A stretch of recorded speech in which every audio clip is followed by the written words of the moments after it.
So hello guys, with the name of God Ram Ram, let's start today's video. So guys, आज के video में we are going to solve the online assessment problem which was asked in Adobe University Hackathon. Hello everyone, I am Rohit Rana and I am currently in my final year. Okay. And sir, I have recently cracked SD internship offer from Amazon. Okay. And is it on campus or off campus, Rohit Rana? Sir, it was off campus opportunity. Okay. तो बहुत सारे college students जो second year, third year, fourth year में हैं, they were giving this online assessment because Adobe offers a very good package, right, and a very good stipend for their stipend तो बहुत अच्छा मिलता है for their SD internship role. फिर जब आपको PPO full time offer मिलता है तो more than 50 LPA का पैकेज होता है.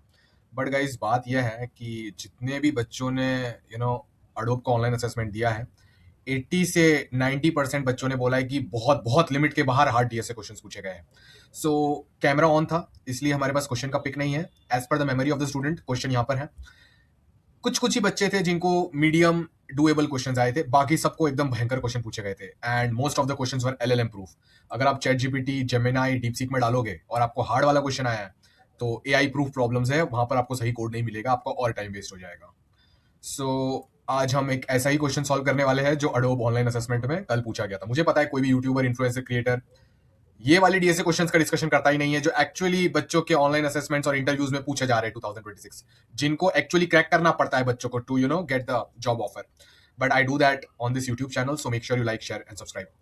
सो गाइज, आप लोग कॉमेंट्स में लिख सकते हो क्योंकि मुझे पता है बहुत 10,000 से भी ज्यादा लोगों ने दिया हुआ है तो अडोब का ऑनलाइन असेसमेंट कल. तो आप लोग कमेंट्स में सब लिख सकते हो कि आप लोग का क्या एक्सपीरियंस था, आपके डीएसए क्वेश्चन का क्या लेवल था, आपको क्या डीएसए क्वेश्चन पूछे गए थे और आप लोगों ने क्या क्या कितना सॉल्व किया है, ताकि एक जनरल आइडिया लगे कि कैसे कैसे मार्क्स आ रहे हैं सबको. अब let's start the procedure guys. This is LLM proof problem, बहुत ज्यादा डिफिकल्ट है.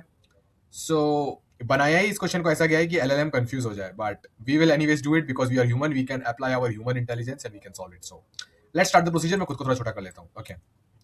सो गाइस, अगर आपको क्वेश्चन पढ़ना है तो आप लोग यहाँ पर जाकर क्वेश्चन को पढ़ सकते हो. ठीक है, like you can try to understand the question from here. ठीक है, आप उसको अंडरस्टैंड करने की कोशिश कर सकते हो. ठीक है, अब मैं आपको अपने जैम बोर्ड पर एक्सप्लेन करता हूँ कि what is the question actually saying and what is the solution sketch for it. इसका इंप्लीमेंटेशन तो इतना बड़ा है कि इस वीडियो में मैं आपको इंप्लीमेंटेशन नहीं दिखाऊंगा, 2 कोड का लिंक आ जाएगा कल तक, बट आपको मैं सोल्यूशन लॉजिक पूरा देकर जाऊंगा और कैसे सोचना है उसके बारे में बताकर जाऊंगा, और कम टाइम है तो क्या करना है वो भी बताकर जाऊंगा. ठीक है, तो गाइस देखो, बात यह है कि अगर आपके पास ज्यादा टाइम नहीं है और ऐसा भयंकर एलएलएम प्रूफ प्रॉब्लम आ गया है तो आपको इसका ब्रूट फोर्स सोल्यूशन लिखकर काम कर लेना चाहिए, क्योंकि ब्रूट फोर्स भी एटलीस्ट 50% टेस्ट केसेस पास कर देगा, फिर आपका चांसेस बढ़ जाएगा शॉर्टलिस्ट में आने का. ठीक है, तो ब्रूट फोर्स की भी बात करेंगे और एक्चुअल सोल्यूशन की भी बात करेंगे. मुझे पता है बहुत डिफिकल्ट है, बट आपको डिमोटिवेट नहीं होना है. बहुत सारी अपॉर्चुनिटीज आती है, सब में ट्राई किया करो, कहीं ना कहीं आपका काम बन जाएगा. अब सुनिए मेरी बात एकदम ध्यान से. So even I am little nervous before attempting this problem for you, but let's do the procedure. So we start everything with the name of God Ram Ram. तो गाइज, अब आप लोग को मेरी बात एकदम ध्यान से सुनिए, फुल फोकस के साथ सुनिए. ठीक है, तो क्वेश्चन में क्या दे रखा है? क्वेश्चन में ये दे रखा है कि आपको क्या दे रखा है कि बहुत सारे स्ट्रिंग दे रखी है जिसमें लेफ्ट और राइट का साइन बनाया हुआ है. ठीक है, right right, left right right, समझो ऐसा आपको दे के रखा है. ठीक है, वन बेस्ड इंडेक्सिंग मान लेते हैं. आपको हर इंडेक्स के लिए कुछ ना कुछ चीज आंसर करना है, बस यही है क्वेश्चन. और समझो, और हर साइन के साथ एक वैल्यू भी दे रखी है. समझो 1 है, इसकी वैल्यू भी 1 है, इसकी भी वैल्यू, कुछ भी वैल्यू हो सकती है. तो एक स्ट्रिंग दे रखी है, दूसरा एक करस्पॉन्डिंग एरे दे रखा है, कॉस्ट एरे. ये है हमारी स्ट्रिंग, ये है हमारा कॉस्ट एरे. हमको क्या आउटपुट करना है? हमको आंसर ऑफ 1 की वैल्यू कैलकुलेट करके प्रिंट करनी है, आंसर ऑफ 2 की वैल्यू कैलकुलेट करके प्रिंट करनी है, till answer of i.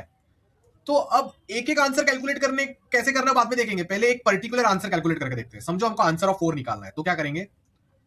Answer of 4 मतलब कुछ मत करो, 4 पे अपनी जर्नी स्टार्ट करो और बताओ कि जर्नी करते वक्त आपको कितना सम आया ऑफ एलिमेंट्स. तो समझो आप 4th एलिमेंट पे हो, तो 4th पे अगर मैं अपनी जर्नी स्टार्ट करूं तो क्या होगा?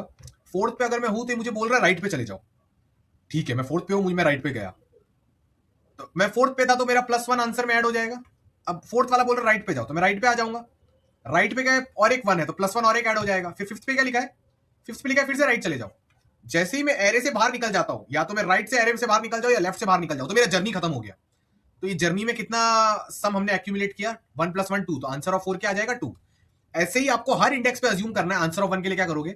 आप अपनी जर्नी यहां से चालू करोगे और जर्नी को करते जाओ जैसा भी जर्नी चल रहा है. जैसे ही आप एरे के लेफ्ट से बाहर निकल जाओ या राइट से बाहर निकल जाओ तो आपकी जर्नी खत्म हो जाती है. यही है क्वेश्चन. सो आंसर ऑफ 4 तो 2 है. ऐसे हर एक पॉइंट का आंसर निकालना था. बोलोगे सर ब्रूट फोर्स करना तो ईजी है, कि मतलब समझो मुझे आंसर आई निकालना है, तो क्या करूंगा? Brute force guys bicep flex के साथ टाइम स्टेप लिखिए, सबको हार्ट मिल जाएगा, जो पहले लिखेगा पिन भी हो जाएगा। और ब्रूट फोर्स लिखने की कोशिश कीजिए। ब्रूट फोर्स ये है कि आंसर ऑफ आई निकालने के लिए इंडेक्स आई पर आओ और देखो क्या पोजीशन है, उस पोजीशन पर चले जाओ, लेफ्ट या राइट, और फिर से वो बताएगा कौन सी पोजीशन पे जाना है, वहां चले जाना। जाते रहो जाते रहो जाते रहो, कहीं ना कहीं कभी ना कभी लेफ्ट या राइट से बाहर निकल जाओगे। जैसे ही बाहर निकल जाओगे, अरे के जर्नी खत्म, सम जो भी आया ले लो, वही आंसर है। बट एक कैवियाट है इस क्वेश्चन में, जैसे ही डायरेक्शन आप देखते हो, ठीक है, ये ना चीजों को बहुत हार्ड कर लेता है, इसलिए एलएलएम प्रूफ है। मैं फोर्थ पोजीशन पे आया, फोर्थ ने मुझे क्या बोला, राइट पे जाना है। मैं जैसे ही राइट पे पहुंचूंगा, प्रीवियस वाला डायरेक्शन चेंज हो जाएगा। ये पहले राइट पे था ना, अब ये बोलेगा लेफ्ट पे पॉइंट करना चालू कर देगा। समझे बात को? और आंसर ऑफ आई पे क्या लिखा है, राइट पे जाओ, तो मैं राइट पे बाहर चला गया, पर जैसे ही मैं बाहर गया, ये डायरेक्शन फिर से रिवर्स हो गया। तो तुम बोलोगे सर इससे हमको क्या इफेक्ट हो रहा है, बताऊंगा। तो चलो और एक एग्जांपल लेते हैं, देखो डायरेक्शन रिवर्सल का कितना इफेक्ट होता है। समझो आप अपनी जर्नी चालू कर रहे थे इंडेक्स नंबर 3 पे, इंडेक्स नंबर 3 पे, तो क्या होता, ये 1 वैल्यू है, 1 ऐड हो गया, ये 1 ऐड हो गया, प्लस 0 लिख लेते हैं। मुझे बोल रहा लेफ्ट में जाओ, मैं लेफ्ट में गया, लेफ्ट में आते ही इसकी डायरेक्शन मैंने फिर से राइट कर दी है। जैसे ही इसका इंस्ट्रक्शन सुन के मैं इधर आया, ये पीछे वाले को पलट दो, फ्लिप। अब फ्लिप करने का ये वाला बंदा क्या बोल रहा है, ये वाला बंदा बोल रहा है सर राइट में जाओ सर, तो इसकी वैल्यू क्या है 1, तो और एक 1 ऐड हो जाएगा। अब ये बोल रहा है राइट में जाओ, तो अब मैं राइट में आ गया, फिर से इधर आ गया।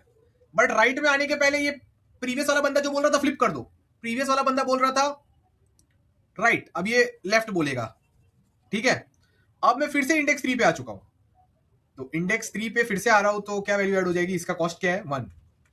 अब इंडेक्स 3 पे क्या बोल रहा है, फिर से राइट में जाओ, तो अब मैं फोर्थ वाले पे आऊंगा, पर अब ये फोर्थ वाले पे आने के पहले इंडेक्स 3 राइट बोल रहा था, इंडेक्स 3 फिर से लेफ्ट हो जाएगा। क्या गेम है भाई। अब फोर्थ वाले पे आऊंगा तो क्या बोलेगा ये, +1। फोर्थ वाले पे आया +1, अब ये बोल रहा राइट पे जाओ, राइट पे जाने के पहले फोर्थ वाला ऐसे रिवर्स हो जाएगा, ठीक है।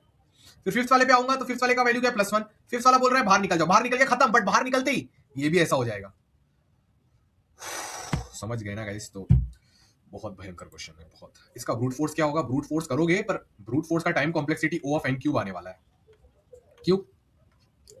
आंसर ऑफ आई को निकालने के लिए बहुत डीप ऑब्जर्वेशन चाहिए। आंसर ऑफ आई निकालने के लिए O of n square time लगने वाला है, और आपको ये कैलकुलेट करना है हर आई के लिए फ्रॉम 1 to n। मुझे पता है बहुत एडवांस्ड क्वेश्चन है, बट कोई बात नहीं। और अडोब तो 65 एलपीए तक दे देता है, 50 to 65 एलपीए तक, तो मजे ही मजे हैं। ध्यान से मेरी बात सुनिए आप लोग। ये सब चीजें हो गया, 70 एलपीए भी मिल जाता है अडोब में। तो अब मेरी बातें एकदम ध्यान से सुनना, फुल 101% फोकस के साथ। तो आंसर ऑफ आई में sir O of n square steps क्यों लगेंगे, आपको किसने बताया सर? एक ऑब्जर्वेशन है, आप बहुत सारी स्ट्रिंग्स लो बार बार, तो आपको कुछ दिखेगा। जैसे समझो मैंने सबसे, देखो सबसे सबसे इजी इजी क्या हो सकता है, 1 2 3 4 5 6 7। आप बोलोगे सर आंसर ऑफ 1 तो O ऑफ n स्टेप्स में आ गया, वेर n इज 7। हाँ तो ये अच्छा केस है, इसमें क्या है, राइट जाओ, राइट कूदो, राइट कूदो, राइट कूदो, राइट कूदो, और 7 से बाहर निकल जाओ, और इस प्रोसेस में ये सब रिवर्स हो गए हैं। एक बात याद रखना, अगर आप इंडेक्स आई पर हो और ये बोल रहा राइट पे जाने को, तो क्या होता है, मैं आई से जंप करके i+1 पे आ तो जाता हूं, बट ये राइट को लेफ्ट कर देता हूं। आपको नहीं पता कौन से इंडेक्स को आपको कितनी बार विजिट करना पड़ जाए। तो आप बोलोगे सर आंसर ऑफ 1 तो O ऑफ n में आ गया। मैं बोल रहा हूं वर्स्ट केस में आंसर ऑफ 1 या फिर कोई अलग इंडेक्स आई को n स्क्वायर स्टेप्स भी लग सकते हैं। अब आप बोलोगे सर ब्रूट फोर्स में n स्क्वायर स्टेप्स कैसे लगेंगे, मैं आपको दिखाता हूं, एक केस लेके दिखाता हूं कैसे बहुत ज्यादा टाइम भी लग सकता है, ठीक है। तो एक ये टाइप का एरे लेते हैं, ठीक है। सो मजेदार है ना क्वेश्चन, ठीक है। अब समझो आपने यहाँ पर प्रोसीजर चालू किया, ठीक है। हाँ, तो ब्लू यानी आप समझ जाना कि मतलब ठीक है, अब फिलहाल इसको ऐसे रहने दो। ये बोल रहा राइट पे जाओ, इसकी जगह काम करता हूं मैं, LR लिखता हूं, वो बेटर रहेगा। L, okay, RL, okay. समझो यहां पर मैंने चालू किया, तो क्या हो रहा है, ये बोल रहा राइट पे जाओ, तो मैं राइट पे चला तो गया, ये बोला राइट पे जाओ, मैं राइट पे गया, पर ये L हो चुका है, ठीक है ना। ये बोल रहा लेफ्ट पे जाओ भी, अब लेफ्ट वाला बोला लेफ्ट पे जाओ, तो देखो मैं फिर से यहाँ पर घूम के आया। अब लेफ्ट वाला बोल रहा है, अब ये फिर से R हो चुका है बाय द वे। अब लेफ्ट वाला बोल रहा है कि फिर से लेफ्ट पे जाओ, तो मैं यहाँ पर तो आ गया, बट अब ये फिर से R हो चुका है, ये फिर से R हो चुका है। और ये वाला बंदा क्या बोल रहा है, फिर से लेफ्ट पे जाओ, फिर से लेफ्ट पे जाओ। तो अब मैं यहाँ पर आ गया, पर ये वाला बंदा R हो गया। अब ये वाला बंदा बोल रहा राइट पे जाओ, तो ये मैं फिर से राइट पे आ गया। अब ये वाला बंदा बोल रहा है फिर से राइट पे जाओ, बट इसके पहले ये वाला L हो चुका है, ये वाला L हो चुका है, ये वाला L हो चुका है, और ये बोल रहा राइट पे जाओ, तो मैं राइट पे फिर से चले जाऊंगा, बट ये वाला L हो चुका है। ये बोल रहा है फिर से राइट पे जाओ, पर अब ये वाला एल हो चुका है। ये वाला बोल रहा है फिर से राइट पे जाओ, बट ये वाला एल हो चुका है। ये वाला बोल रहा है फिर से राइट पे जाओ, ये वाला क्या बोल रहा है फिर से राइट पे जाओ, पर ये वाला बंदा एल हो चुका है। अब ये वाला बंदा बोल रहा है फिर से लेफ्ट पे जाओ। ओ माय गॉड, अब ये वाला बंदा आर हो चुका है, बट गाइस फिर से ओल्ड जर्नी चालू। ये बोल रहे हैं कि लेफ्ट पे जाओ, और अब इतने सारे लेफ्ट है, आप लेफ्ट लेफ्ट ट्रेवल करते रहोगे करते रहोगे करते रहोगे। मतलब गाइस अगर आप बहुत ऑब्जर्वेशन करो तो देखो, नॉर्मल लोग की बात नहीं है। आप बहुत टेस्ट केस लिखोगे तो आपको पता चलेगा वर्स्ट केस में क्या होता है। हम इधर होते हैं, हम इधर से इधर आए, ठीक है, फिर हम फिर से इधर से इधर आए, फिर हम फिर से इधर से इधर आए, इधर आए, फिर इधर आए, इधर आए, फिर ये पहले पहले ऐसा था। ये बहुत डीप ऑब्जर्वेशन चाहिए, मुझे पता है ऐसा कोई बताता नहीं है, पढ़ाता नहीं है इतना हाई लेवल में डीएस से। आप 5-10 लाख भी दे दोगे तो भी नहीं बताएगा आप लोग कोई। मैं बता रहा हूं, देख लीजिए क्या हो रहा है। वर्स्ट से वर्स्ट टेस्ट केस में भी क्या हो रहा है। मैं अगर इंडेक्स आई पे चालू करता हूं तो एक स्टेप आगे गया, ठीक है, फिर वर्स्ट केस में 2 स्टेप इधर चला गया, फिर 3 स्टेप इधर चला गया, फिर 4, फिर 5 लेंथ इधर चला गया, 6। तो अगर सबका समेशन करोगे तो 1 + 2 + 3, ये वर्स्ट केस का बता रहा हूं, टिल एन। पहली बार एक मूव, फिर वहां से 2 मूव, फिर से रिटर्न, फिर 3 मूव इधर इधर। इससे बदतर और क्या हो सकता है। ऐसा करते करते एक दिन इतना बड़ा सब सिस्टम हो जाएगा कि आप इस एरे से बाहर निकल जाओगे। इसमें और एक ऑब्जर्वेशन है, नो मैटर आपको क्या भी इनपुट दिया हो, हमेशा एग्जिट कर सकते हो। ये बाइसेप्लेक्स के टाइम स्टेप के साथ जो ये बता दे कि इसका कोई आप प्रूफ दे पाओ मुझे कि no matter what LR configuration is given to you, आप कोई भी इंडेक्स पे स्टार्ट करो, हमेशा एरे से लेफ्ट से या राइट से बाहर निकल पाओगे। क्यों? इसका आप थोड़ा सा एक्सप्लेनेशन दे सकते हो चैट में, ठीक है, दिमाग लगेगा उसमें भी। तो guys O of n square movements करने पड़ेंगे, तो ब्रूट फोर्स का टाइम कॉम्प्लेक्सिटी एन क्यूब हो जाएगा, क्योंकि आंसर ऑफ आई निकालने में O of n square time लगेगा। ब्रूट फोर्स बहुत इजी है, जहां पर भी हो देखो लेफ्ट जाना है तो लेफ्ट जाओ, आंसर ऐड करो, राइट जाना राइट जाओ, ऐड करो, और जहां से भी अभी आए उसका प्रीवियस का चेंज कर दो, और करते रहो करते रहो करते रहो। वर्स्ट केस में एन क्यूब में सॉल्व हो जाएगा। अब एन क्यूब हमारे लिए अच्छा क्यों नहीं, क्योंकि एन की वैल्यू 2000 है, तो 2000 का जो क्यूब करोगे वो 10⁸ से बड़ा आ जाएगा, और हमारा नंबर ऑफ ऑपरेशंस 10⁸ से लेस देन इक्वल टू होना चाहिए to solve it in 1 second. तो अब इसका ऑप्टिमाइज सोल्यूशन क्या होगा? ऑप्टिमाइज्ड सोल्यूशन है, बहुत सिंपल है। ऑप्टिमाइजेशन जो ट्रिक है, इसलिए तो एलएलएम प्रूफ है बेटा। आप पहले S1 सेगमेंट ट्री यूज करोगे, बोलोगे सर सेगमेंट ट्री मुझे नहीं पता क्या होता है। आप समझ लो सेगमेंट ट्री एक ब्लैक बॉक्स है, जैसे आपको कार और बाइक चलाना आता है बट एग्जैक्ट मैकेनिज्म नहीं पता नहीं कैसे इंजन चल रहा है, पर तो भी चला लेते हो ना, तो वैसे इसको सेगमेंट ट्री को ब्लैक बॉक्स समझो। तो S1 सेगमेंट ट्री आपके पास ये क्या करेगा, will tell you the sum of elements in any range L to R। आप जैसे इसको बोलोगे ना, मतलब आपके पास भगवान का सपोर्ट है। आप जैसे बोलोगे ना, मुझे बताओ कि एरे में इंडेक्स L से लेके R तक एलिमेंट्स का सम क्या है, ये सेगमेंट ट्री आपको लॉग एन टाइम में बता देगा, in O of log n time.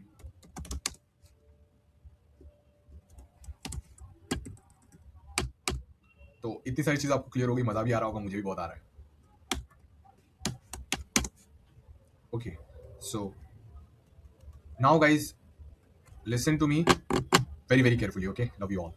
अब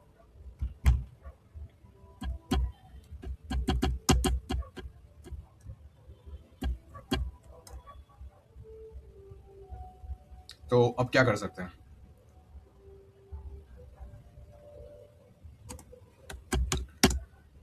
और एक सेगमेंट ट्री बनेगा जो हमको क्या बताएगा,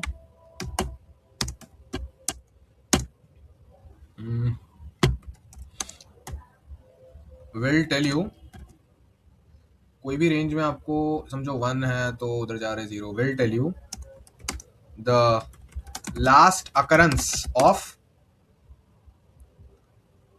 लास्ट/फर्स्ट अकरेंस ऑफ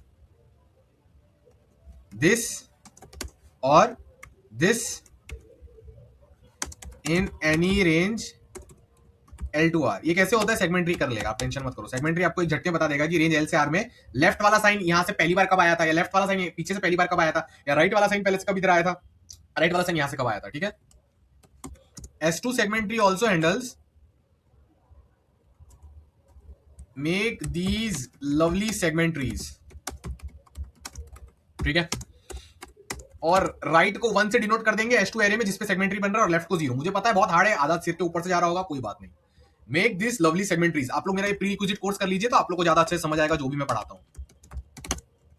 https://videsi.in। अब आपको जब सोल्यूशन दिखेगा ना कि लॉजिक मेन क्या चल रहा, तो मजा आ जाएगा।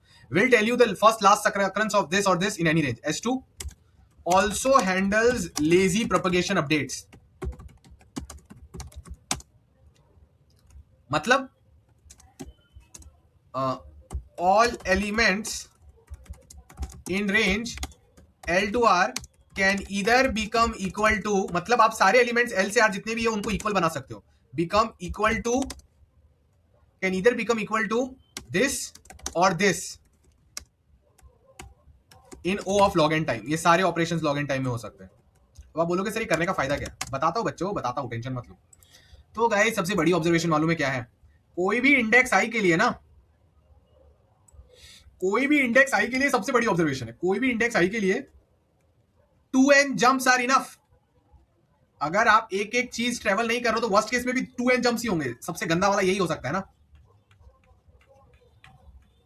इसका क्या मतलब है 2n जंप्स? मतलब समझो मैंने यहां पर चालू किया, ठीक है, ठीक है, फिर ये बोल रहा था राइट को जाओ तो मैं राइट को चला गया, अब ये बोल रहा लेफ्ट को जाओ, पर ये वाला फिर से उल्टा हो चुका है, तो अब मैं ऐसा गया, ठीक है, फिर ये भी बोल रहा है लेफ्ट में जाओ, मैं ऐसा गया, अब ये भी बोल रहा है लेफ्ट में जाओ, ऐसा गया, पर अब ये राइट हो चुका है, ठीक है, और ये भी अब बंदा राइट हो चुका है, ठीक है, और ये भी बंदा राइट हो चुका है, ठीक है। अब ये वाला बंदा क्या बोल रहा है कि फिर से उल्टा जाओ, ठीक है, तो ये तो ऐसा बोल रहा है कि उधर जाओ, बट ये बाद में चेंज होकर ऐसा हो जाएगा। अब क्या होगा, अब मैं फिर से ऐसे ऐसे जाऊंगा, फिर यहां पर देखो राइट बढ़ रहा हो रहा है, तो आपको दिख रहा है क्या हो रहा है? पहले थोड़ा सा ऐसा गया, फिर वर्स्ट केस में थोड़ा ऐसा गया बड़ा वाला लेंथ का, फिर थोड़ा और बड़ा वाला लेंथ का इधर गया। तो गाइज अगर आपको एरे दिया है और समझो आप एक एक स्टेप नहीं चल रहा, आप डायरेक्ट जंप मार रहे हो, तो ये क्या हुआ, एक जंप, फिर यहां से अगर मैं यहां पर गया तो 2 जंप, यहां से यहां गया तो 3 जंप, ऐसे करते करते 2n से ज्यादा जंप्स ही नहीं होगा अगर आप जंप मार रहे हो। देखो स्टेप्स कितने लगेंगे, n² स्टेप्स लगेंगे वर्स्ट केस में, अगर आप एक एक करके चल रहे हो, इधर से इधर, इधर से इधर, तो बट अगर आप ओवरऑल देखो, जब आप कंटिन्यूअसली कोई एक डायरेक्शन में जा रहे थे, तो कंटिन्यूअसली आपको एक डायरेक्शन में जाते हो ऐसा सिर्फ 2n टाइम्स ही होता है। Biggest observation.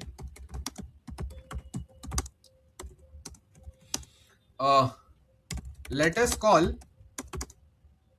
jump as a procedure when you continuously move in one direction without ever changing the direction in your journey.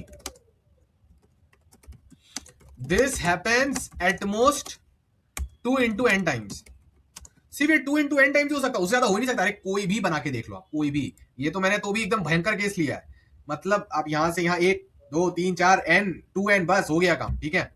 अब कोई भी टेस्ट केस ले लो, कैसा भी ले लो, मतलब ये तो उल्टा बेटर टेस्ट केसेस में आ गया, ठीक है। तो यहाँ पर ये क्या बोल रहा है, लेफ्ट में जाओ, लेफ्ट में गया, अब ये क्या बोल गया, ये राइट हो गया, अब ये क्या बोल रहा है, ये बोल रहा है अब राइट में जाओ, ठीक है, और ये खुद लेफ्ट हो गया, तो मैं यहाँ पर आ गया, ये बोल रहा है फिर से राइट में जाओ, अब ये फिर से बोल रहा है लेफ्ट में जाओ, ये क्या बोल रहा है लेफ्ट में जाओ। अब जब ये वाला बंदा आपको बोल रहा है ना लेफ्ट में जाओ, तो ये खुद तो राइट हो गया, पर अब जब ये अच्छे से समझ के करते हैं, ये क्या बोल रहा है राइट में जाओ, मैं यहां आ गया, वेरी गुड सर, मजा आ गया। अब ये बंदा बोल रहा है लेफ्ट में जाओ, और ये खुद क्या बन चुका है, ये खुद बन चुका है लाइक दिस। अब ये फिर से बोल रहा है यहाँ पर आओ, ठीक है, मैं फिर से यहाँ पर आ गया, और अब ये बंदा क्या बन चुका है लाइक दिस। अब ये बंदा क्या बोल रहा है फिर से राइट में जाओ, तो मैं फिर से यहाँ पर आ चुका हूँ, ठीक है, और अब ये बंदा क्या बन चुका है लाइक दिस।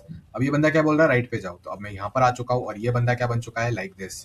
और ये बंदा क्या बोल रहा है फिर से लेफ्ट में जाओ, लेफ्ट में तो जाना है, बट ये खुद क्या बन जाएगा, ये खुद ऐसा बन जाएगा। और अब मुझे बोल रहा है इधर जाने को, पर जब मैं इधर जा रहा हूँ तो देख रहे हो ये इतना बड़ा रेंज क्रिएट हो गया जिससे मुझे सिर्फ left left left left left ही जाना है। समझे बात को, सिर्फ left left left left left ही जाना है कंटिन्यूअसली। तो अगर और ऑब्जर्वेशन आप करो, अभी क्या होगा, ये लेफ्ट लेफ्ट लेफ्ट लेफ्ट जाओगे तो क्या हो जाएगा, ये दोनों राइट राइट बन जाएगा, और यहाँ पर आके आप टकरा जाओगे, फिर ये कट हो जाएगा, फिर से राइट में जाने को बोल रहे हैं ना, और ये खुद लेफ्ट हो जाएगा।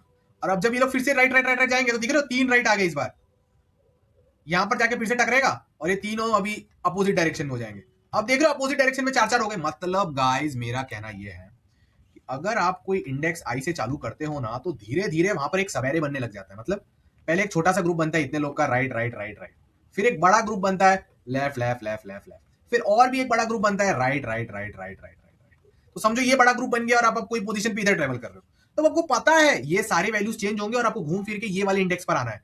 तो ये हम डायरेक्ट यहां से यहां जंप मारेंगे rather than travelling each thing. और ये ऐसे ऐसे ट्रांजिशन सिर्फ 2n टाइम्स होते हैं, तो अगर हर ट्रांजिशन में log n टाइम में कर लिया तो 2n log n में क्वेश्चन सॉल्व हो जाएगा फॉर ईच इंडेक्स आई। तो टोटल टाइम कॉम्प्लेक्सिटी हो जाएगी n into 2 into n into log n, which is n square log n, वो जो काम कर देगा, ठीक है। तो अब कोई भी एक पर्टिकुलर केस को कैसे सॉल्व करना है, लेट्स सी। समझो आपने आपका कोई भी जर्नी चल रही हो भाई, कोई भी जर्नी चल रही हो, ठीक है, लोड लेने की कोई जरूरत नहीं, ठीक है। हाँ, समझो आप इधर इंडेक्स आई पर हो, ठीक है। तो सबसे पहले आपको क्या करना है, जो बंदे ऐसे हैं ना उनको जीरो से डिनोट कर दो अपने वो H2 सेगमेंटरी एरिया में, और जो बंदे ऐसे हैं उनको 1 से डिनोट कर दो। तो ये कैसा दिखेगा, 0 0 0 0 0 1 1 1 1 1 1 1 और यहां पर आ जाएगा एक 0। अब ध्यान से सुना मेरी बात। अब जब मैं प्रोसीजर कर रहा हूं तो मैं क्या करूंगा, मुझे दिख रहा है, मुझे क्या दिख रहा है, मैं अभी करंटली आई पर हूं, मुझे पता है कि घूम फिर के मुझे जंप मार के इधर ही आना है, तो इन सबको ट्रेवल करने का क्या मतलब, तो मैं क्या करूंगा, मैं आई पर हूं ना, तो मैं ये वाली रेंज को पकड़ लूंगा, इस वाली रेंज में मैं क्वेरी करूंगा what is the last index where zero is coming, और मुझे segment tree O of log n time में बता देगा कि जीरो लास्ट टाइम कब आ रहा है। तो आप ही बताओ, मैं पोजीशन आई पर हूं, मैं पोजीशन आई पर हूं, मैंने क्वेरी किया कि इंडेक्स 1 से आई में जीरो लास्ट टाइम कब आता है, और मुझे सेगमेंटरी ये बता सकता है एक झटके में, तो वो बोल देगा कि भाई ये है इंडेक्स जे, इस पे जीरो लास्ट टाइम आता है, मतलब मुझे पता चल गया। अगर मैंने इधर से तामझाम चालू किया तो मैं ये राइट में जाता रहूंगा जब तक मुझे ये ना दिख जाए, तो मैं क्या करूंगा, मैं समझ जाऊंगा, अच्छा मतलब मुझे यहां से यहां ट्रेवल करना ही पड़ेगा, मतलब ये जो रेंज है जे मैंने निकाल लिया, ये जो रेंज है, ये रेंज क्या है, ये रेंज है जे प्लस 1 से लेके आई तक, ये वाली रेंज में जो भी वो कॉस्ट एरे था उसका सम निकाल ले। अब आप बोलोगे सर ये रेंज का सम एक झटके में कैसे पता चलेगा, सेगमेंटरी उसके लिए भी बना के रखा है, देखो S1 सेगमेंटरी बता देगा उस रेंज का सम, हो गया डन। अब तो सम निकाल लिया, अब क्या करना है, सम भी निकाल दिया, तो अब इसको ऐसा एक एक एक एक करके ट्रेवल नहीं करना है, अब मुझे पता है घूम फिर को सीधे उधर ही पहुंचेगा, और मैंने सम भी निकाल दिया, तो अब मैं नेक्स्ट मूव में डायरेक्ट जे पर चला जाऊंगा, मुझे जे पता है। अब जे पर क्या करोगे आप, जे पर प्रोसीजर चालू करने के पहले ये जो भी रेंज जहां जहां 1 था ना, वो सारी वैल्यूज को जीरो से रिप्लेस कर दूंगा, सारी की सारी वैल्यूज को जीरो से रिप्लेस किया जा सकता है इन लॉग एंड टाइम, ये भी सेगमेंटरी कर सकता है via lazy propagation, like L से आर में सारी वैल्यूज को या तो लेफ्ट या तो राइट या तो 1 या तो 0 कर सकते हैं, ठीक है। सो ये भी हो जाएगा। अब जब आप 0 पर है तो क्या करना है, अभी ये करंट एरिया ऐसा दिख रहा है, ठीक है, और ये सब भी अभी बदल गए, ये भी ऐसा ऐसा राइट राइट को पॉइंट करने लग गए भाई, ठीक है। अब मुझे 0 दिख रहा है, मुझे पता है, अब मुझे एक एक 0 0 से राइट राइट ट्रेवल करने की जरूरत नहीं है, राइट का मुझे पता है सीक्वेंस बढ़ता जा रहा है, तो बस ये जो ग्रीन वाला पार्ट है ना गाइस, मुझे इसमें क्वेरी करना है। समझो ये है लास्ट इंडेक्स एन, ठीक है, और ये अपना करंट इंडेक्स जे है, मेरे को क्वेरी करना है कि जे से एन में 1 पहली बार कब आ रहा है, तो आपको दिख रहा है कि 1 इधर आ रहा है इंडेक्स के, मतलब ये जो येलो वाला पार्ट है ये मुझे बस आगे ही धकेलते जाएगा उधर राइट राइट राइट में, तो मैं डायरेक्ट जे से के पे जंप मार लूंगा, ठीक है, और यहां का जे से लेके के -1 के एलिमेंट्स का जितना भी कॉस्ट सम था वो भी ले लूंगा, और इनको ट्रेवल करते सारे जीरोस को 1 में कन्वर्ट कर दूंगा, ये भी 1 ये भी 1 ये भी 1, क्योंकि अभी अपोजिट डायरेक्शन में डालने लगे, तो ये रेंज को उसमें भी जे से लेके -1 का सम भी निकाल दूंगा, और जे से लेके -1 तक जितनी भी वैल्यूज थी सबको 1 भी कर दूंगा अपडेट लॉग एंड टाइम में, ये सब लॉग एन में हो जाएगा, फिर सीधा जे से ये सीधा के पे जंप मारूंगा, रेदर देन एक एक इंडेक्स ट्रेवल करने का, पहले ही देख लिया कि अच्छा ये उधर तक जाएगा, सीधा उधर, और ऐसा जंप 2n टाइम्स हो सकता है, हर जंप लॉग इन में कर रहे हो। सो गाइस समझ आ गया आपको, ऐसे करते करते एक बार आप पहले से बाहर निकल जाओगे। हर आती जाती श्वास में राम नाम का सुमिरन लेना करना है, लाइक दिस, ऐसे करने से कर्मों का नाश होता है, आपका कार्मिक अकाउंट 0 होता है, जब आपके कर्मों का नाश होता है तभी ही आपकी आत्मा अमर लोक और मोक्ष रीच कर पाती है। अगर आपने हिंदू स्क्रिप्चर्स पढ़े हैं तो आपको पता होगा कि बहुत सारे डिफरेंट युगास होते हैं, यू नो, त्रेता युग, द्वापर युग, सतयुग, जो जनरली रिपीट भी होते हैं जनरली स्पीकिंग, तो हर युगा के अंदर ना more than 84 lakh birth of species होते हैं in different life forms like cats, dogs, भेड़, बकरी। इन सारे लाइफ फॉर्म्स में ना birth and death cycle of suffering चलती रहती है, दूसरे लाइफ फॉर्म्स में जीना अच्छा नहीं होता, आपने देखा होगा कितना सफरिंग होता है। इन सब लाइफ फॉर्म्स में एक बार आपको ह्यूमन बनने को मिलता है, और जब आपको ह्यूमन बनने को मिलता है it is a very special life form, क्योंकि इस ह्यूमन लाइफ फॉर्म में आपके पास फैकल्टीज एंड फैसिलिटीज और बहुत सारी चीजें हैं with which you can focus on God and give your main focus and attention and devotion to God also. So अगर आप ये ह्यूमन लाइफ में गॉड पे फोकस नहीं करोगे एटलीस्ट कुछ तो टाइम दो गॉड को, then what will happen is that your karmic account will not be zero, because our karmic accounts are not zero, this आत्मा has to be born again and again in different life forms and this continues the life and death cycle of sufferings. तो कार्मिक account zero करने के लिए हर आती जाती श्वास में राम नाम का सुमिरन करना है। Once it becomes zero, then you can break this cycle of life, death, suffering, birth and death cycle of suffering on the planet, and you can break out from it and reach Amarlok Moksha God. So इसके regarding और details Ramdwara website का link, Ramdwara WhatsApp web community का link, सब कुछ आपको description में मिल जाएगा, तो आप वहां पर वो चीजों को चेकआउट कर सकते हो, गॉड और डिटेल्स ले सकते हो, हमसे पास में आ सकते हो, जुड़ सकते हो, गॉड से जुड़ सकते हो, गॉड के रिगार्डिंग, और ये क्या कहते हैं बहुत इंपॉर्टेंट नॉलेज जो गॉड के रिगार्डिंग है उसके रिगार्डिंग और डिटेल्स आपको मिल जाएगी। Make in the description, make sure you like, share and subscribe. Love you all. or do the hard work, especially when you don't feel like it. Ram Ram.